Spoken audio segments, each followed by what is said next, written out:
పూర్వం ఋషీశ్వరులను అంటే కాలనాగులను పరీక్షించదలసిన దత్తాత్రేయుల వారు అకస్మాత్తుగా నది నీటిలో మునిగి తమ రూపాన్ని కొన్ని సంవత్సరాలు గుప్తపరిచారు. తిరిగి అనేక సంవత్సరాల తర్వాత నది నుండి అనగా సమేతుడై చేతిలో మధుపాత్రతో బయటకు వచ్చి వారి లీలలు అమోఘములు. దత్తాత్రేయుల వారు ఆనాడు ఎచ్చట నీట మునిగారో ఆ ప్రదేశమే నేటి కురువపురం లేక కురుగుడ్డ లేక కురుంగడ్డ.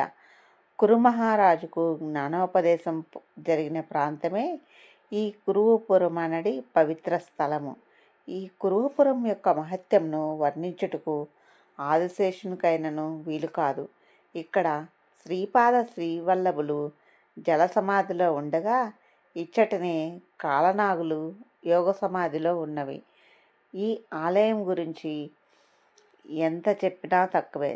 శ్రీపాద శ్రీవల్లభులు 16వ ఏట నుండి 30 సంవత్సరాలు వచ్చేంత వరకు అంటే దాదాపు 14 సంవత్సరాల పాటు ఇక్కడే ఉన్నారు.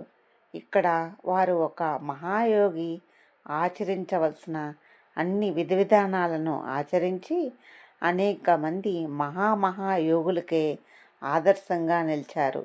ఇక్కడ శ్రీపాద శ్రీచరణులు అశ్వయుజ కృష్ణ ద్వాదశి హస్త నక్షత్రం రోజున కృష్ణానదిలో అంతర్హితులైరి. కురుంగడ్డ అనే ప్రాంతం చుట్టూ కృష్ణానదిలో ఉండే చిన్న దీవి. నాటి నుండి నేటి వరకు ఈ దీవికి చేరాలి అంటే బుట్టీల ద్వారా మాత్రమే చేరగలం.